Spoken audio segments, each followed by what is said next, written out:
Hello friends, welcome to Nagaveni Achar's kitchen. ಇವತ್ತು different ಆಗಿರುವಂಥ video ಜೊತೆಗೆ ನಿಮ್ಮ ಮುಂದೆ ಬಂದಿದ್ದೀನಿ. ಹೋಪ್ ನಿಮ್ಮೆಲ್ಲರಿಗೂ ತುಂಬ ಇಷ್ಟ ಆಗುತ್ತೆ. ನಿಮ್ಮೆಲ್ಲರಿಗೂ ಗೊತ್ತಿದೆ ನಮ್ಮದು ಫ್ಯಾನ್ಸಿ ಡ್ರೆಸ್ ಬಿಸ್ನೆಸ್ ಇದೆ ಅಂತ. ಅಂದರೆ ಕಾಸ್ಟ್ಯೂಮ್ಸನ್ನು ರೆಂಟ್ಗೆ ಕೊಡ್ತಾ ಇರ್ತೀನಿ. ಈ ಬಿಸ್ನೆಸ್ಸನ್ನು ಸ್ಟಾರ್ಟ್ ಮಾಡಿ ಸುಮಾರು 16ರಿಂದ 17 ವರ್ಷಗಳೇ ಆಗ್ತಾ ಬರ್ತಾ ಇದೆ. ಫ್ಯಾನ್ಸಿ ಡ್ರೆಸ್ ಬಿಸ್ನೆಸ್ ಅಂದರೆ ಕೃಷ್ಣ ಜನ್ಮಾಷ್ಟಮಿ ಹಬ್ಬಕ್ಕೆ ಬಿಸ್ನೆಸ್ ಇರುತ್ತೆ ನಮಗೆ. ಆ ಟೈಮಲ್ಲಿ 3 ದಿನಗಳ ಕಾಲ ಸತತವಾಗಿ ಕೆಲಸ ತುಂಬಾ ಇರುತ್ತೆ. ಮೊದಲನೇ ದಿನ ಡ್ರೆಸ್ಗಳನ್ನು ಕೊಡುವಂಥದ್ದು, ಅದರ ನೆಕ್ಸ್ಟ್ ಡೇ ಕೊಟ್ಟಿರುವಂಥ ಡ್ರೆಸ್ಗಳು ವಾಪಸ್ ತಗೊಳ್ಳೋದು, 3ನೇ ದಿನ ಅದನ್ನು ಮತ್ತೆ ಅದರ ಜಾಗಕ್ಕೆ ಕ್ಲೀನಾಗಿ ಆರ್ಗನೈಸ್ ಮಾಡಿ ಇಡಬೇಕಾಗತ್ತೆ. ಹೀಗೆ 3 ದಿನಗಳ ಕಾಲ ಸತತವಾಗಿ ತುಂಬಾ ಕೆಲಸ ಇರುತ್ತೆ. ಡ್ರೆಸ್ಗಳನ್ನು ಹೇಗೆ ನಾನು ಕೊಡ್ತೀನಿ ಅನ್ನೋದನ್ನ ಫಸ್ಟ್ ಡೇ ವ್ಲಾಗಲ್ಲಿ ನೋಡಿದ್ದೀರಾ. ಹಾಗೆಯೇ ಡ್ರೆಸ್ಗಳನ್ನು ಹೇಗೆ ಮತ್ತೆ ವಾಪಸ್ ತಗೋತೀನಿ ಅನ್ನೋದನ್ನ ಸೆಕೆಂಡ್ ಡೇ ವ್ಲಾಗಲ್ಲಿ ಕೂಡ ತೋರಿಸಿದ್ದೀನಿ. ಇವತ್ತು 3ನೇ ದಿನದ ವ್ಲಾಗನ್ನು ನೋಡೋಣ. ಅಂದರೆ ಇವತ್ತು 3ನೇ ದಿನ ಬಂದಿರೋಂಥ ಡ್ರೆಸ್ಗಳನ್ನೆಲ್ಲ ನಾನು ಕ್ಲೀನಾಗೆ ಅದರ ಜಾಗಕ್ಕೆ ಆರ್ಗನೈಸ್ ಮಾಡಿ ಎತ್ತಿಡಬೇಕು. ವಾಶ್ ಮಾಡೋಕ್ಕೆ ಕಳಿಸ್ಬೇಕಾಗಿರುವ ಡ್ರೆಸ್ಗಳೆಲ್ಲ ಸಪ್ರೇಟಾಗಿ ಇಡ್ತೀನಿ. ಯೂಸ್ ಆಗದೇ ಇರುವಂಥ ಡ್ರೆಸ್ಗಳನ್ನು ಮತ್ತೆ ಫೋಲ್ಡ್ ಮಾಡಿ ಅದರ ಜಾಗಕ್ಕೆ ಎತ್ತಿಡಬೇಕು. ಹಾಗೆಯೇ ಜ್ಯುವೆಲರೀಸ್ ಏನೇನು ಕೊಟ್ಟಿದ್ನೋ ಅದನ್ನೆಲ್ಲ ಬಾಕ್ಸ್ನಲ್ಲಿ ಹಾಕಿ ಸಪ್ರೇಟಾಗಿ ಎತ್ತಿಡಬೇಕು. ಅದನ್ನೆಲ್ಲ ಹೇಗೆ ಮಾಡ್ತೀನಿ ಅಂತ ಶಾರ್ಟ್ ವಿಡಿಯೋದಲ್ಲಿ ಮಾಡಿ ತೋರಿಸಿದ್ದೀನಿ, ನೋಡೋಣ ಬನ್ನಿ. ಈಗ ನಾವು ನೋಡ್ತಿರೋಂಥದ್ದು ರಾಧೆ ಡ್ರೆಸ್ಗಳು. ರಾಧೆ ಡ್ರೆಸ್ಗಳು ಒಂದೇ ಥರ ಅಂತಿಲ್ಲ, ಡಿಫ್ರೆಂಟ್ ಆಗಿರುವಂಥ ಡ್ರೆಸ್ಗಳನ್ನು ಇಟ್ಟಿದ್ದೀನಿ. ಅಂದರೆ ಇದೆಲ್ಲ ನಮ್ಮ ಕ್ರಿಯೇಟಿವಿಟಿ. ಈ ಥರ ಇದ್ದರೆ ರಾಧೆಗೆ ಚೆನ್ನಾಗಿರುತ್ತೆ, ಇದಕ್ಕೆ ಕಾಂಬಿನೇಷನ್ ಕಲರ್ಗೆ ಆ ಕಾಂಬಿನೇಷನ್ ಕಲರ್ ಹಾಕಿದ್ರೆ ಚೆನ್ನಾಗಿರುತ್ತೆ ಅನ್ನೋದೆಲ್ಲ ನಮ್ಮ ಕ್ರಿಯೇಟಿವಿಟಿ.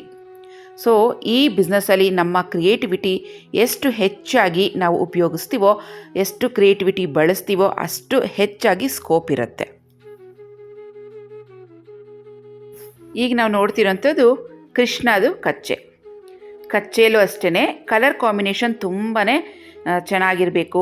ಬೆಸ್ಟ್ ಕಲರ್ ಕಾಂಬಿನೇಷನ್ ಇದ್ದರೆ ಅದು ನೋಡೋದಕ್ಕೂ ತುಂಬಾ ಚೆನ್ನಾಗಿರುತ್ತೆ, ಫೋಟೋಸ್ಗೂ ಅಷ್ಟೇ ಚೆನ್ನಾಗಿ ಬರುತ್ತೆ. ಫಾರ್ ಎಕ್ಸಾಂಪಲ್ ನೋಡಿ, ಇದು ರಾಧೆದು ಸ್ಕರ್ಟ್, ರೆಡ್ ವಿತ್ ಗ್ರೀನ್ ಕಾಂಬಿನೇಷನಲ್ಲಿ ಸ್ಕರ್ಟನ್ನು ತಯಾರಿ ಮಾಡಿಸಿದ್ದೀವಿ. ಅದಕ್ಕೆ ಮ್ಯಾಚ್ ಆಗುವಂಥ ಗುಂಗಟ್ ಅಂತ ಏನು ಹೇಳ್ತೀವಿ, ದುಪ್ಪಟ್ಟ ತಲೆ ಮೇಲೆ ಹಾಕೋತೀವಲ್ವ, ಅದು ಅದಕ್ಕೆ ಮ್ಯಾಚ್ ಆಗೋ ಥರ ಕಲರ್ ಕಾಂಬಿನೇಷನ್ ಕೊಡಬೇಕಾಗತ್ತೆ ನಾವು. ನೋಡಿ ಈ ಥರ. ಹಾಗೆಯೇ ನಾವು ಯಾವ ಥರ ಡ್ರೆಸ್ ಮೆಟೀರಿಯಲ್ಸನ್ನು ಯೂಸ್ ಮಾಡಿದ್ದೀವೋ ಅದಕ್ಕೆ ಮ್ಯಾಚ್ ಆಗೋ ಥರ, ಸೂಟ್ ಆಗೋ ಥರ ಕಾಸ್ಟ್ಯೂಮ್ಸನ್ನು ಕೊಡಬೇಕಾಗತ್ತೆ. ರೇಷ್ಮೆ ಬಟ್ಟೆಗಳನ್ನು ಉಪಯೋಗಿಸಿದ್ರೆ ಅದಕ್ಕೆ ಗೋಲ್ಡ್ ಟೆಂಪಲ್ ಜ್ಯುವೆಲರೀಸನ್ನು ಕೊಟ್ಟರೆ ತುಂಬ ಚೆನ್ನಾಗಿರುತ್ತೆ. ನಾರ್ತ್ ಇಂಡಿಯನ್ ಟೈಪಲ್ಲಿ ಡ್ರೆಸ್ಗಳನ್ನು ನಾವು ಕೊಡ್ತಿದ್ದೀವಿ ಅಂತ ಹೇಳಿದ್ರೆ ಅದಕ್ಕೆ ವೈಟ್ ಮೆಟಲ್, ಬ್ಲ್ಯಾಕ್ ಮೆಟಲ್ ಈ ಥರ ಜ್ಯುವೆಲರೀಸನ್ನು ಕೊಡಬೇಕು. ಸೊ ಇದು ನನ್ನ ಕ್ರಿಯೇಟಿವಿಟಿ ಉಪಯೋಗಿಸ್ಕೊಂಡು ನಾನು ಈ ಥರ ಕೊಡ್ತೀನಿ. ಈ ಥರ ನಾವು ಕ್ರಿಯೇಟಿವಿಟಿಯನ್ನು ಉಪಯೋಗಿಸ್ಬೇಕು. ಕೆಲವು ಸಾರಿ ಪೇರೆಂಟ್ಸ್ ಅವ್ರ ಮಕ್ಕಳ ಕಲರನ್ನು ನೋಡಿ ಅವರು ಡ್ರೆಸ್ಗಳನ್ನು ಸೂಟ್ ಮಾಡ್ಕೋತಾರೆ. ಸೊ ಆ ಮಗುಗೆ ಯಾವ ಥರ ಕಲರ್ ಡ್ರೆಸ್ ಹಾಕಿದ್ರೆ ಚೆನ್ನಾಗಿರುತ್ತೆ, ಆ ಮಗುಗೆ ಯಾವ ಥರ ಜ್ಯುವೆಲರೀಸ್ ಮ್ಯಾಚ್ ಆಗುತ್ತೆ ಅನ್ನೋದನ್ನ ನಾವು ಒಂದು ಸತಿ ಡಿಸೈಡ್ ಮಾಡಲೇಬೇಕಾಗತ್ತೆ. ಪೂರ್ತಿಯಾಗಿ ನಾವು ಪೇರೆಂಟ್ಸ್ಗೂ ಕೂಡ ಹೇಳಬಾರ್ದು ಸೆಲೆಕ್ಷನ್ ಮಾಡೋದಕ್ಕೆ, ಯಾಕಂದರೆ ಪೇರೆಂಟ್ಸ್ಗೆ ಅಷ್ಟು ಸೆಲೆಕ್ಷನ್ಗೆ ಗೊತ್ತಿರಲ್ಲ. ಇದ್ರ ಬಗ್ಗೆ ಹೆಚ್ಚಾಗಿ ತಿಳ್ಕೊಂಡಿರೋರು ನಾನಲ್ವಾ. ಹಾಗಾಗಿ ನಾನು ಕೆಲವು ಸಾರಿ ಡಿಸಿಷನ್ಸನ್ನು ತೊಗೊಂಡು ಈ ಕಲರ್ ಕಾಂಬಿನೇಷನ್ಗೆ ನಿಮ್ಮ ಮಗುಗೆ ಇದು ಚೆನ್ನಾಗಿರುತ್ತೆ, ಈ ಜ್ಯುವೆಲರೀಸ್ ಚೆನ್ನಾಗಿರುತ್ತೆ ಅಂತ ಕೊಡ್ತೀನಿ. ಕೆಲವು ಕೃಷ್ಣ ಕಚ್ಚೆಗಳನ್ನು ವಾಷಿಂಗ್ಗೆ ಕಳಿಸ್ದೆ, ಇನ್ನು ಕೆಲವು ಯೂಸ್ ಮಾಡಿರಲಿಲ್ಲ, ಜಸ್ಟ್ ಅವ್ರಿಗೆ ತೋರಿಸೋದಕ್ಕೆ ಅಂತ ತೆಗೆದಿದ್ನಲ್ವ, ಅದನ್ನೆಲ್ಲ ಹಾಗೆಯೇ ಫೋಲ್ಡ್ ಮಾಡಿ ಇಡ್ತಾಯಿದ್ದೀನಿ. ಯೂಸ್ ಆಗಿರುವಂಥ ಕೆಲವು ಡ್ರೆಸ್ಗಳನ್ನು ವಾಷಿಂಗ್ಗೆ ಸಪ್ರೇಟಾಗಿ ಎತ್ತಿಟ್ಟಿದ್ದೀನಿ. ಈಗ ಈ ಡ್ರೆಸ್ಗಳನ್ನೆಲ್ಲ ಕ್ಲೀನಾಗಿ ಫೋಲ್ಡ್ ಮಾಡಿ ಎತ್ತಿಡಬೇಕು. ಫ್ರೆಂಡ್ಸ್, ನಾನು ನಿಮ್ಮ ಹತ್ರ ಒಂದು ಮಾತನ್ನು ಹೇಳ್ಕೊಳ್ಳೋಕ್ಕೆ ಇಷ್ಟಪಡ್ತೀನಿ. ಪ್ರತಿದಿನ ನಮ್ಮ ಯೂಟ್ಯೂಬ್ ಚಾನಲ್ನಲ್ಲಿ ಮಧ್ಯಾಹ್ನ 1 ಗಂಟೆಗೆ ಹೊಸ ವಿಡಿಯೋಗಳನ್ನು ಅಪ್ಲೋಡ್ ಮಾಡ್ತಾ ಇರ್ತೀನಿ.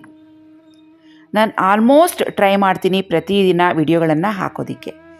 ಯಾವುದಾದ್ರೂ 1 ಅಥವಾ 2 ದಿನ ವಿಡಿಯೋ ಹಾಕೋದಕ್ಕೆ ಮಿಸ್ ಆಯಿತು ಅಂತ ಹೇಳಿದ್ರೆ ಅವತ್ತಿನ ದಿನ ನೋಡಿ ನನಗೆ ಈ ಥರ ಕೆಲಸಗಳಲ್ಲಿ ಬ್ಯುಸಿ ಇರ್ತೀನಿ ಅಂತ ಅರ್ಥ.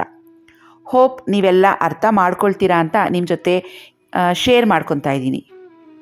ನಾನು ಯಾವತ್ತಾದ್ರೂ ವಿಡಿಯೋ ಹಾಕಿಲ್ಲ ಅಂದ್ರೂ ದಯವಿಟ್ಟು ಬೇಜಾರು ಮಾಡ್ಕೋಬೇಡಿ. ನಾಗವೇಣಿ ಮೇಡಮ್ ಇವತ್ತು ಯಾಕೆ ವಿಡಿಯೋ ಹಾಕಿಲ್ಲ ಅಂತ ಅಂದ್ಕೋಬೇಡಿ. ಸೊ ನೀವು ಅವಾಗ ಥಿಂಕ್ ಮಾಡಬೇಕಾಗಿರೋದು ಏನಂದರೆ ನಾನು ಈ ಥರ ಕೆಲಸಗಳಲ್ಲಿ ಬ್ಯುಸಿ ಇದ್ದೀನಿ ಅಂತ ಅರ್ಥ. ಫ್ರೆಂಡ್ಸ್, ನಾನು ನಿಮಗೆ ಆ ಕೆಲಸ ಮಾಡಿ ಈ ಕೆಲಸ ಮಾಡಿ ಈ ಥರ ಕೆಲಸ ಮಾಡೋದ್ರಿಂದ ಮನೇಲಿ ಕೂತು ಸ್ವಲ್ಪ ಏನಾದರೂ ಸಂಪಾದನೆ ಮಾಡಿ ಹಾಗೆ ಮಾಡಿ ಹೀಗೆ ಮಾಡಿ ಅಂತ ನಾನು ಪ್ರತಿಯೊಂದು ವಿಡಿಯೋದಲ್ಲಿ ನಿಮಗೆ ಪ್ರೋತ್ಸಾಹ ಮಾಡ್ತಾನೇ ಇರ್ತೀನಿ. ಹಾಗೆಯೇ ನೀವು ಕೂಡ ನಮ್ಮ ಯೂಟ್ಯೂಬ್ ಚಾನಲನ್ನು ಪ್ರೋತ್ಸಾಹ ಮಾಡಬೇಕು, ನಮ್ಮ ವಿಡಿಯೋಗಳನ್ನು ಹೆಚ್ಚಾಗಿ ನೋಡಬೇಕು ಅಂತ ಕೇಳ್ಕೊಳ್ತಾ ಇದ್ದೀನಿ. ನೀವೆಲ್ಲ ಹೆಚ್ಚು ನಮ್ಮ ವಿಡಿಯೋಗಳನ್ನು ನೋಡ್ತಾ ಇದ್ದರೆ ನನಗೂ ಕೂಡ ಇನ್ನೂ ಒಳ್ಳೊಳ್ಳೆ ವಿಡಿಯೋಸ್ ಮಾಡಬೇಕು, ನಿಮ್ಮ ಜೊತೆ ಶೇರ್ ಮಾಡ್ಕೋಬೇಕು ಅಂತ ನನಗೂ ಕೂಡ ಒಂದು ಹುಮ್ಮಸ್ ಬರುತ್ತೆ. ನೀವೆಲ್ಲ ನನಗೆ ಪ್ರೋತ್ಸಾಹ ಮಾಡ್ದಂಗೆ ಆಗುತ್ತೆ. ಆದ್ದರಿಂದ ದಯವಿಟ್ಟು ನಮ್ಮ ಚಾನಲನ್ನು ಹೆಚ್ಚಾಗಿ ನೋಡಿ, ನಮ್ಮ ವಿಡಿಯೋಗಳಿಗೆ ಪ್ರೋತ್ಸಾಹ ಮಾಡಿ. ನಾನು ಕೂಡ ಲೇಡೀಸ್ಗೆ ಯೂಸ್ ಆಗುವಂಥ ಹೆಚ್ಚು ವಿಡಿಯೋಗಳನ್ನು ಯಾವ ರೀತಿ ನಿಮಗೆ ಪ್ರೆಸೆಂಟ್ ಮಾಡಬೇಕು ಅಂತ ನಾನು ಕೂಡ ಪ್ಲ್ಯಾನ್ ಮಾಡ್ತಾನೇ ಇರ್ತೀನಿ ಯಾವಾಗಲೂ. ಅದೇ ರೀತಿ ವಿಡಿಯೋಗಳನ್ನು ನಿಮ್ಮ ಮುಂದೆ ಪೋಸ್ಟ್ ಮಾಡೋದಕ್ಕೆ ಟ್ರೈ ಮಾಡ್ತೀನಿ. ಸೊ ಪ್ರತಿದಿನ ಮಧ್ಯಾಹ್ನ 1 ಗಂಟೆಗೆ ನಮ್ಮ ನಾಗವೇಣಿ ಆಚಾರ್ಸ್ ಕಿಚನ್ ಚಾನಲ್ನಲ್ಲಿ ಹೊಸ ವಿಡಿಯೋ ಅಪ್ಲೋಡ್ ಆಗುತ್ತೆ, ಮರಿದಿರ ನೋಡಿ. ಹಾಗೆ ಪ್ರೋತ್ಸಾಹ ಮಾಡಿ ಅಂತ ಕೇಳ್ಕೊಳ್ತೀನಿ. ಇವರು ನಮ್ಮ ಕಸ್ಟಮರ್ ಜೊತೆಗೆ ನಮ್ಮ ಚಾನಲ್ನ ಸಬ್ಸ್ಕ್ರೈಬರ್ ಹಾಗೆ ಫ್ರೆಂಡು ಕೂಡ. ನಮ್ಮ ಹತ್ರ ತೊಗೊಂಡೋಗಿರುವಂಥ ಡ್ರೆಸ್ ಇದು. ಅವ್ರ ಮಗ ಮೋಕ್ಷಿತ್ ಅಂತ ನೋಡಿ ಚೆನ್ನಾಗಿ ಬಂದಿದೆ ಅಂತ ತೋರಿಸ್ತಾ ಇದ್ದಾರೆ ಅವ್ರ ಮಮ್ಮಿ. ಅವ್ರಿಗಂತೂ ತುಂಬಾ ಖುಷಿಯಾಗಿದೆ. ನಮ್ಮ ಹತ್ರ ಡ್ರೆಸ್ ತೊಗೊಂಡೋಗಿ 100% ಅಷ್ಟು ಸ್ಯಾಟಿಸ್ಫ್ಯಾಕ್ಷನ್ ಕೂಡ ಸಿಕ್ಕಿದೆ. ಈ ವರ್ಷ ನಂಗೆ ಸ್ವಲ್ಪ ಹೆಲ್ತ್ ಸರಿ ಇರಲಿಲ್ಲ, ಹಾಗಾಗಿ ಮಕ್ಕಳಿಗೆ ಹೆಚ್ಚು ನಾನು ಯಾರಿಗೂ ಮೇಕಪ್ ಮಾಡಿಲ್ಲ. 3 ಅಥವಾ 4 ಮಕ್ಕಳಿಗೆ ಮಾತ್ರ ನಾನು ಮೇಕಪ್ಪನ್ನು ಮಾಡಿದ್ದು. ಮೋಕ್ಷಿತ್ ಅವ್ರ ಮಮ್ಮಿನೇ ಮೇಕಪ್ ಮಾಡಿರೋದು. ಮೋಕ್ಷಿತ್ಗೆ ಬರೀ ಡ್ರೆಸ್ ಮಾತ್ರ ತೊಗೊಂಡೋಗಿರೋದಷ್ಟೇ. ನಮ್ಮ ಹತ್ರ ಚೆನ್ನಾಗಿ ಮಾಡಿದರು. ನಿಮ್ಮದು ಯೂಟ್ಯೂಬ್ ಚಾನಲ್ ಚೆನ್ನಾಗಿ ಬರ್ತಿದೆ, ವಿಡಿಯೋಸ್ ಚೆನ್ನಾಗಿ ಬರುತ್ತೆ. ಈ ವರ್ಷ ವರಮಹಾಲಕ್ಷ್ಮಿ ಹಬ್ಬದ ಡೆಕೋರೇಷನ್ ವಿಡಿಯೋಗೆ ಕಾಯ್ತಾ ಇದ್ದೆ, ಯಾಕೆ ಹಾಕಿಲ್ಲ ಅಂತ ಕೇಳ್ತಾಯಿದ್ರು. ಹಾಗಾಗಿ ನನಗೆ ಹುಷಾರಿಲ್ಲ, ಹಾಕಲಿಲ್ಲ ಅಂತ ಹೇಳ್ತಾ ಇದ್ದೆ. ಕಾಸ್ಟ್ಯೂಮ್ಸ್ ಡ್ರೆಸ್ಗಳೆಲ್ಲ ತೆಗೆದು ಸುಮಾರು 2 ವರ್ಷಗಳೇ ಆಗಿತ್ತು. ಏಕೆಂದರೆ ನಿಮಗೆಲ್ಲ ಗೊತ್ತಿದೆ, ಕರೋನಾ ಇತ್ತು, ಲಾಕ್ಡೌನ್ ಇತ್ತು, ಯಾವುದೇ ಸ್ಕೂಲ್ಗಳು ಓಪನ್ ಇರಲಿಲ್ಲ. ಹಾಗಾಗಿ ಡ್ರೆಸ್ಗಳು ಯಾವುದು ಕೂಡ ಹೋಗಿರಲಿಲ್ಲ ಹೊರಗೆ, ಮಕ್ಕಳು ಯಾರೂ ತೊಗೊಂಡಿರಲಿಲ್ಲ. ಯಾಕಂದರೆ ಆನ್ಲೈನ್ ಕ್ಲಾಸಸ್ ನಡೀತಿತ್ತಲ್ವ. ಈ ವರ್ಷ ಸ್ಕೂಲ್ಗಳು ಕ್ಲಾಸಸ್ ಎಲ್ಲ ಓಪನ್ ಆಗಿರೋದ್ರಿಂದ ಡ್ರೆಸ್ಗಳನ್ನು ಈ ವರ್ಷವೇ ಕೊಡ್ತಿರೋದು ರೆಂಟ್ಗೆ. ಹಾಗಾಗಿ ಈ ಡ್ರೆಸ್ಗಳೆಲ್ಲ ಶೋಕೇಸ್ನಲ್ಲಿ ಹೇಗೆ ಫೋಲ್ಡ್ ಮಾಡಿಟ್ಟಿದ್ವೋ ಲಾಸ್ಟ್ 2 ಇಯರ್ಸಿಂದ ಹಾಗೇ ಇತ್ತು. ಹಾಗಾಗಿ ನಮ್ಮ ಹಸ್ಬೆಂಡ್ ಹೇಳ್ತಾಯಿದ್ರು, ಡ್ರೆಸ್ಗಳೆಲ್ಲ ಹೊರಗೆ ತೆಗೆದು ಬಿಸಿಲಿಗೆ ಸ್ವಲ್ಪ ತೋರಿಸಿ ವಾಷಿಂಗ್ ಮಾಡೋಂಥದ್ದೆಲ್ಲ ವಾಷಿಂಗ್ ಮಾಡಿ ಶೋಕೇಸೆಲ್ಲ ಕ್ಲೀನ್ ಮಾಡಿ ಮತ್ತೆ ಫಸ್ಟಿಂದ ಎಲ್ಲ ಜೋಡಿಸ್ಬಿಡು ಅಂತ ಹೇಳಿದ್ರು. ನಾನು ಜಸ್ಟ್ ಅದನ್ನೆಲ್ಲ ಹಾಗೆ ಮಡ್ಚಿಟ್ಬಿಡೋಣ, ನೆಕ್ಸ್ಟ್ ನೋಡ್ಕೊಳ್ಳೋಣ ಅಂತ ಪ್ಲ್ಯಾನ್ ಮಾಡಿದ್ದೆ. ಸೊ ಹಸ್ಬೆಂಡ್ ಈಗ ಹೇಳಿದ್ರಲ್ಲ ಅಂಥೇಳಿ ಓಕೆ ಹೀಗೆ ಮಾಡೋಣ ಅಂಥೇಳಿ ಶೋಕೇಸಲ್ಲಿ ಯಾವ್ಯಾವ ಬಟ್ಟೆಗಳಿತ್ತೋ ಯೂಸ್ ಆಗಿರೋದು ಆಗದೇ ಇರೋದೆಲ್ಲ ಪ್ರತಿಯೊಂದು ಹೊರಗೆ ತೆಗೆದು ಶೋಕೇಸಲ್ಲಿ ಕ್ಲೀನಾಗಿ ಡಸ್ಟಿಂಗ್ ಮಾಡಿ ಕೆಳಗಡೆ ಹಾಕಿರುವಂಥ ಪೇಪರ್ಸ್ ಎಲ್ಲ ಚೇಂಜ್ ಮಾಡಿ ನ್ಯೂ ಪೇಪರ್ಸ್ ಹಾಕಿ ಅದ್ರ ಮೇಲೆ ಮತ್ತೆ ವಾಶ್ ಆಗಿರೋ ಬಟ್ಟೆಗಳನ್ನೆಲ್ಲ ಫೋಲ್ಡ್ ಮಾಡ್ತಾ ಕ್ಲೀನಾಗೆ ಜೋಡಿಸ್ತಾ ಬಂದೆ. ಒಂದು ಕಂಪಾರ್ಟ್ಮೆಂಟ್ ಫುಲ್ಲೂ ಕೃಷ್ಣನಿಗೆ ಸಂಬಂಧಪಟ್ಟಿರುವಂಥ ಡ್ರೆಸ್ಗಳನ್ನು ಇಡ್ತೀನಿ. ಈಗ ನಾನು ಕೃಷ್ಣನ ಕಚ್ಚೆಗಳು ಎಲ್ಲ ಒಂದು ಕಡೆಗೆ ಇಡ್ತಾಯಿದ್ದೀನಿ.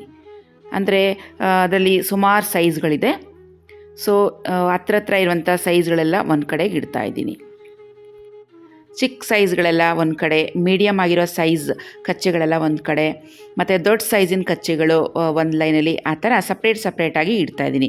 ಸೊ ನಾನು ಮತ್ತೆ ಯಾರಾದ್ರು ಕಸ್ಟಮರ್ಸ್ ಬಂದಾಗ ಅವ್ರಿಗೆ ಮಗುಗೆ ಸೂಟ್ ಆಗುವಂಥ ಸೈಜ್ ಡ್ರೆಸ್ ಏನಿದೆ ಅದು ತೆಗೆದು ಅವ್ರಿಗೆ ಕೊಡೋದಕ್ಕೆ ಈಸಿ ಆಗುತ್ತೆ, ಹುಡ್ಕೋ ಅಂಥ ಅವಶ್ಯಕತೆಯೂ ಇರೋದಿಲ್ಲ.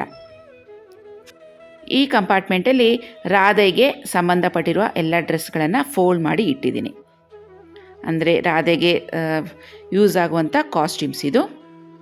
ಲೆಹೆಂಗಾಸು, ರೇಷ್ಮೆ ಲಂಗ ಬ್ಲೌಸ್ಗಳು, ಅದಕ್ಕೆ ಸಂಬಂಧಪಟ್ಟಿರುವಂಥ ದುಪ್ಪಟ್ಟಾಸ್ ಇವೆಲ್ಲ ಈ ಕಂಪಾರ್ಟ್ಮೆಂಟ್ನಲ್ಲಿ ಜೋಡಿಸಿದ್ದೀನಿ.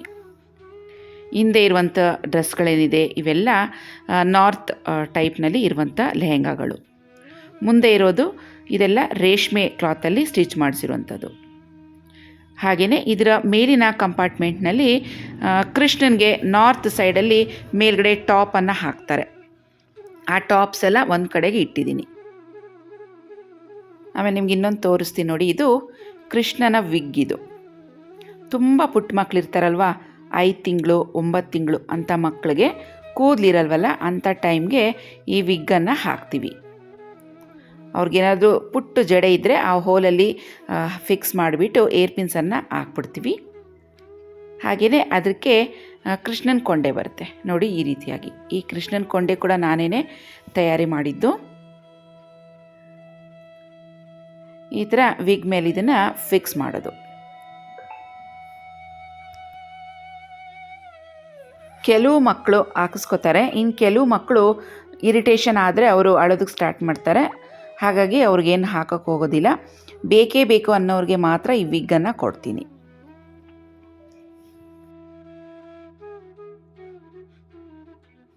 ಇದ್ರ ಮೇಲ್ಗಡೆ ರೋಲಿ ಇರುವಂಥದ್ದೆಲ್ಲ ಚಿಕ್ಕ ಚಿಕ್ಕ ಸೈಜ್ನಲ್ಲಿ ಇರುವಂಥ ಕೃಷ್ಣನ ಡ್ರೆಸ್ಗಳು, ಅಂದರೆ 1 ಇಯರ್ಗೆ ಬೇಕಾಗಿರುವಂಥ ಮಕ್ಕಳಿಗೆ. ನೋಡಿ, ಈ ಕಂಪಾರ್ಟ್ಮೆಂಟ್ ಫುಲ್ಲೂ ಕೃಷ್ಣನ ಡ್ರೆಸ್ಗಳನ್ನೇ ಇಟ್ಟಿದ್ದೀನಿ. ಕೃಷ್ಣನ ಕಚ್ಚೆ ಅಂತ ಹೇಳ್ತೀವಲ್ವ, ಅದ್ರ ಮೇಲಿನ ಕಂಪಾರ್ಟ್ಮೆಂಟ್ನಲ್ಲಿ ದೊಡ್ಡ ದೊಡ್ಡ ಲೆಹೆಂಗಾಗಳು, ಹೈಸ್ಕೂಲ್ ಮಕ್ಕಳಿಗೆ ಅವರಿಗೆಲ್ಲ ತೊಗೊಂಡೋಗ್ತಿರ್ತಾರೆ. ದೊಡ್ಡ ದೊಡ್ಡ ರಾಧೆ ಡ್ರೆಸ್ಗಳನ್ನು ಇಲ್ಲಿ ಫೋಲ್ಡ್ ಮಾಡಿ ಇಟ್ಟಿದ್ದೀನಿ. ಆಮೇಲೆ ಇದು ಕಚ್ಚೆ ಸ್ಯಾರಿ ಅಂತ ಹೇಳ್ತೀವಿ.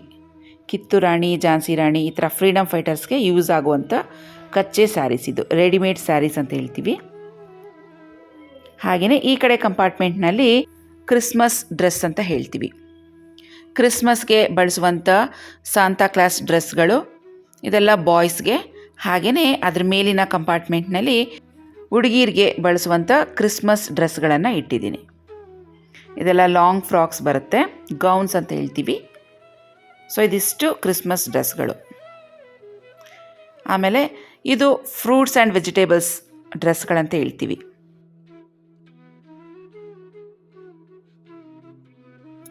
ಇವೆಲ್ಲ ಡ್ಯಾನ್ಸ್ಗೆ ಬಳಸುವಂಥ ಬಟ್ಟೆಗಳು, ರೆಡಿಮೇಡ್ ಸ್ಯಾರೀಸ್ ಮತ್ತು ಪಂಜಾಬಿ ಡ್ರೆಸ್ಸಸ್. ಹಾಗೆಯೇ ಇದೆಲ್ಲ ವೈಟಲ್ಲಿ ಇರುವಂಥದ್ದು ಶಕುಂತಲೆಗೆ ಬಳಸುವಂಥ ಬಟ್ಟೆಗಳು. ಇವೆಲ್ಲ ಒಂದು ಕಡೆಗೆ ಇಟ್ಟಿದ್ದೀನಿ.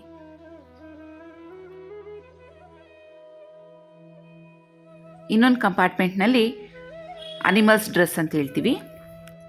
ಅನಿಮಲ್ಸ್, ಬರ್ಡ್ಸ್ ಇವೆಲ್ಲ ಇದೆ. ಟೈಗರ್, ಎಲಿಫ್ಯಾಂಟ್, ಮಂಕಿ, ಪೀಕಾಕ್, ಆಮೇಲೆ ಛೋಟಾ ಭೀಮ್ ಕಾರ್ಟೂನ್ಸಲ್ಲಿ ಸ್ಪೈಡರ್ ಮ್ಯಾನ್, ಇನ್ನು ಜಿರಾಫೆ, ಈ ಥರ ಅನೇಕ ಬಟ್ಟೆಗಳಿವೆ. ಹಾಗೆಯೇ ಇವೆಲ್ಲ ವಿವೇಕಾನಂದ ಡ್ರೆಸ್ಸಸ್, ಋಷಿಗಳಿಗೆ. ಇದಕ್ಕೆಲ್ಲ ಸಂಬಂಧಪಟ್ಟಿರೋದು ಆರೆಂಜ್ ಕಲರಲ್ಲಿ ಇದೆ. ಅದರ ಪಕ್ಕನೇ ಭರತನಾಟ್ಯಂ ಡ್ರೆಸ್ಸನ್ನು ಇಟ್ಟಿದ್ದೀನಿ. ಭಾರತ್ ಮಾತೆ, ಭರತನಾಟ್ಯಂ ಇವೆಲ್ಲ ಮಿಕ್ಸ್ ಆಗಿದೆ.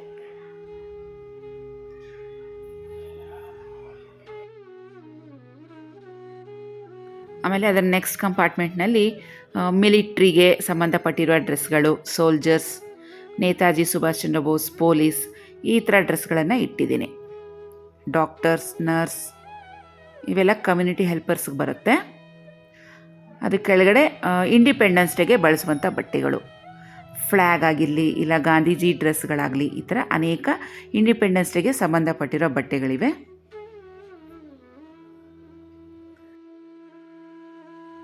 ಆಮೇಲೆ ಜ್ಯುವೆಲರೀಸ್ ಏನೇನಿತ್ತು ಅದೆಲ್ಲ ಬಾಕ್ಸ್ನಲ್ಲಿ ಹಾಕಿ ಇಲ್ಲಿ ಇಟ್ಟಿದ್ದೀನಿ. ಅಂದರೆ ಎಲ್ಲ ಸಪ್ರೇಟಾಗಿ ಇಟ್ಟಿದ್ದೀನಿ. ಡಾಬ್ ಆಗಿರ್ಬೋದು, ಇಲ್ಲ ವಂಕಿ, ಆಮೇಲೆ ಸರಗಳು ಎಲ್ಲ ಪ್ರತಿಯೊಂದು ಏನೇನು ಜ್ಯುವೆಲರೀಸ್ ಇದೆಯೋ ಎಲ್ಲ ಸಪ್ರೇಟಾಗಿ ಬಾಕ್ಸ್ಗಳಲ್ಲಿ ಹಾಕಿ ಇಟ್ಟಿದ್ದೀನಿ. ಮತ್ತೆ ನಾನು ತೊಗೊಳೋಕ್ಕೆ ಈಸಿ ಆಗಬೇಕು ನೋಡಿ. ಈಗಿವೆಲ್ಲ ಜೋಡಿಸಿಟ್ಟಿದ್ದೀನಿ. ಈ ಕಡೆ ಇನ್ನೊಂದು ಕಂಪಾರ್ಟ್ಮೆಂಟ್ನಲ್ಲಿ ಇವೆಲ್ಲ ಪೇಟೆಗಳು, ಪೇಟ ಅಂತ ಹೇಳ್ತೀವಲ್ವಾ, ಇದು ಎಲ್ಲ ಪೇಟಗಳು ಮಿಕ್ಸ್ ಇದ್ದಾವೆ. ಟಿಪ್ಪು ಸುಲ್ತಾನ್, ಶಿವಾಜಿ ಮತ್ತು ರಾಜರದು ಪ್ರತಿಯೊಂದು ಪೇಟಗಳು ಅದರಲ್ಲಿ ಮಿಕ್ಸ್ ಇದೆ. ಹಾಗೆಯೇ ಇದು ಕೃಷ್ಣಗೆ ಸಂಬಂಧಪಟ್ಟಿರುವಂಥ ಜ್ಯುವೆಲರೀಸ್, ರಾಧೆದು ಬಿಂದಿಗೆ ಆಗಿರ್ಬೋದು, ಇಲ್ಲ ಫ್ಲ್ಯೂಟ್ಸ್, ಕಿರೀಟಗಳು, ಕೈ ಕಟ್ಟುವಂಥದ್ದು ಪ್ರತಿಯೊಂದೂ ಒಂದು ಟ್ರೇಯಲ್ಲಿ ಹಾಕಿ ಈ ಥರ ಜೋಡಿಸಿದ್ದೀನಿ. ಸಪ್ರೇಟ್ ಮಾಡಿ ಇಟ್ಟಿದ್ದೀನಿ. ಇದೆಲ್ಲ ಬಾಜು ಬಂದ್ ಅಂತ ಹೇಳ್ತೀವಿ. ಕೈ ಕಟ್ಟೋದು, ಬೆಲ್ಟ್ ಇವೆಲ್ಲ ಇಲ್ಲಿ ಇಟ್ಟಿದ್ದೀನಿ. ಇವೆಲ್ಲ ಆಯುಧಗಳು, ಫ್ರೀಡಮ್ ಫೈಟರ್ಸ್ಗೆ ಬಳಸುವಂಥ ಆಯುಧಗಳು. ಗನ್ ಆಗಿರಲಿ, ಕತ್ತಿ, ಗುಡಾಣೆ ಅಂತೀವಿ ಅದು, ಆಮೇಲೆ ಬಲರಾಮಗೆ ಬಳಸುವಂಥ ನೇಗಿಲು, ಬಿಲ್ಲು, ಬಾಣಗಳು, ಈ ಥರ ಯಾವ್ಯಾವ ಆಯುಧಗಳಿದೆಯೋ ಅದನ್ನೆಲ್ಲ ಈ ಕಂಪಾರ್ಟ್ಮೆಂಟ್ನಲ್ಲಿ ಜೋಡಿಸಿದ್ದೀನಿ. ನೋಡಿ, ಇದಕ್ಕೆ ಗುಡಾಣೆ ಅಂತೀವಿ. ಕತ್ತಿ ಒಂದು ಕೈಲಿ ಇದನ್ನು ಪ್ಲೇಟನ್ನು ಇಟ್ಕೊಂಡು ಯುದ್ಧ ಮಾಡೋರು ಯುದ್ಧ ಮಾಡ್ತಾರೆ. ಅದಕ್ಕೆ ಇಡ್ಲಿ ಪ್ಲೇಟ್ ಅಂತೀವಿ, ಈಸಿ ಆಗೋಕ್ಕೆ. ಅಂದರೆ ನೋಡೋಕ್ಕೆ ಇಡ್ಲಿ ಪ್ಲೇಟ್ ಥರ ಇದೆಯಲ್ವಾ, ಅದನ್ನು ಗುಡಾಣೆ ಅಂತೀವಿ, ಕತ್ತಿ ಗುಡಾಣೆ ಅಂತೀವಿ. ಆಮೇಲೆ ಇದೆಲ್ಲ ಮಣಿಗಳು ಏನೇನು ಸಂಬಂಧಪಟ್ಟಿದೆಯೋ ಜ್ಯುವೆಲ್ಸ್, ಅದೆಲ್ಲ ಈ ಕಡೆ ಕಂಪಾರ್ಟ್ಮೆಂಟ್ನಲ್ಲಿ ಇಟ್ಟಿದ್ದೀನಿ. ಇವೆಲ್ಲ ಜ್ಯುವೆಲರೀಸ್, ಕಾಸ್ಟ್ಯೂಮ್ಸ್ ಇಡೋದಕ್ಕೆ ಜಾಗ ಅಂತೂ ಹೆಚ್ಚಿಗೆ ಬೇಕೇ ಬೇಕು.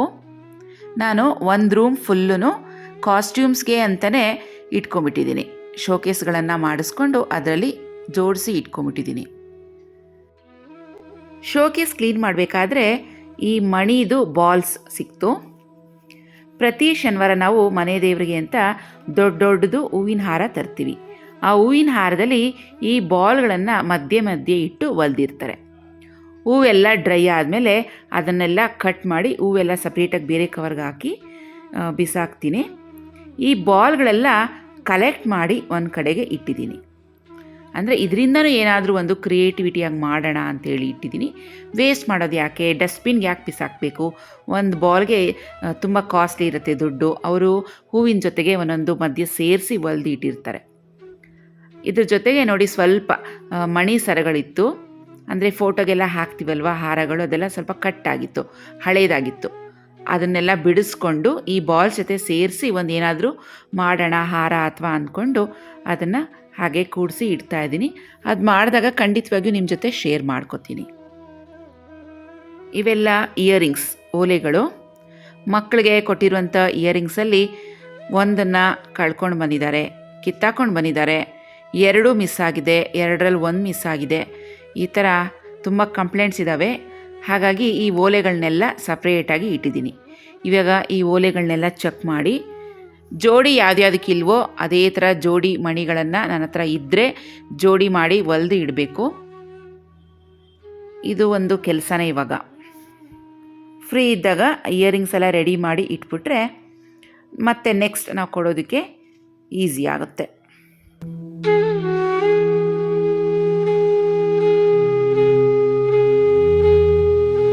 ಇವೆಲ್ಲ ಜೋಡಿಸ್ತಾ ಇದ್ದಂಗೆ ಮತ್ತೊಂದಿಬ್ಬರು ರಾಧೆ ಡ್ರೆಸ್ಗಳನ್ನು ವಾಪಸ್ ಕೊಡೋದಕ್ಕೆ ಬಂದಿದ್ದರು. ಅವರು ಮದರ್ಸ್ ವರ್ಕಿಂಗ್ ಇದ್ದಾರೆ, ಆದ್ದರಿಂದ ಸ್ವಲ್ಪ ಲೇಟಾಗಿ ತಂದುಕೊಟ್ಟಿದ್ದಾರೆ. ಮತ್ತು ಇವಾಗ ಇದನ್ನು ಜೋಡಿಸ್ಬೇಕು. ಸೊ ಬಿಂದಿಗೆಗಳು ರಾಧೆದೇನಿತ್ತೋ ಅದೆಲ್ಲ ಒಂದು ಕಡೆಗೆ ಜೋಡಿಸ್ದೆ. ಅದರಲ್ಲಿರುವಂಥ ಸರಗಳು ಏನೇನು ಜ್ಯುವೆಲ್ಸ್ ಇತ್ತು ಅದೆಲ್ಲ ಬಾಕ್ಸ್ನಲ್ಲಿ ಹಾಕಿ ಎತ್ತಿಟ್ಟೆ. ಬೈತಲೆ ಬೊಟ್ಟು ಅದನ್ನು ಕೂಡ ಸಪ್ರೇಟಾಗಿ ಹಾಕಿ ಇಡ್ತಾ ಇದ್ದೀನಿ. ಸೊ ಫ್ರೆಂಡ್ಸ್, ಇವತ್ತಿನ ವಿಡಿಯೋ ಇಲ್ಲಿಗೆ ಮುಗಿಸ್ತಾ ಇದ್ದೀನಿ. ಇವತ್ತು ನಾನು ತೋರಿಸಿದಂಥ ವಿಡಿಯೋದಲ್ಲಿ ಖಂಡಿತವಾಗಿಯೂ ನಿಮಗೆ ಏನಾದರೂ ಒಂದು ಸ್ವಲ್ಪ ಆದರೂ ಇನ್ಫಾರ್ಮೇಷನ್ ಸಿಕ್ಕಿರುತ್ತೆ, ಸ್ವಲ್ಪ ಆದರೂ ಯೂಸ್ ಆಗೇ ಆಗಿರುತ್ತೆ ಅಂತ ನನ್ನ ಭಾವನೆ. ಸೊ ನೀವೇನು ಮಾಡಬೇಕು, ನಾನು ಶ್ರಮವಹಿಸಿ ಮಾಡಿದಂಥ ಈ ವಿಡಿಯೋಗೆ ನಿಮ್ಮ ಕಡೆಯಿಂದ ಒಂದು ಲೈಕ್ ಕೊಡಬೇಕು. ಹಾಗೆ ಈ ನಮ್ಮ ವಿಡಿಯೋನ ನಿಮ್ಮ ಫ್ರೆಂಡ್ಸ್ ಜೊತೆಗೆ ಶೇರ್ ಮಾಡ್ಕೋಬೇಕು. ಇದುವರೆಗೂ ಯಾರೆಲ್ಲ ನಮ್ಮ ಚಾನಲನ್ನು ಸಬ್ಸ್ಕ್ರೈಬ್ ಮಾಡ್ಕೊಳ್ದಿರ ನೋಡ್ತಿದ್ದೀರೋ ಖಂಡಿತವಾಗಿಯೂ ಸಬ್ಸ್ಕ್ರೈಬ್ ಮಾಡ್ಕೊಳ್ಳಿ ಅಂತ ಕೇಳ್ಕೊಳ್ತಾ ಈ ವಿಡಿಯೋನ ಎಂಡ್ ಮಾಡ್ತಾ ಇದ್ದೀನಿ. ಮತ್ತೆ ಭೇಟಿಯಾಗೋಣ ನಮ್ಮ ಮುಂದಿನ ವಿಡಿಯೋದಲ್ಲಿ. ಅಲ್ಲಿವರೆಗೂ take care and bye friends.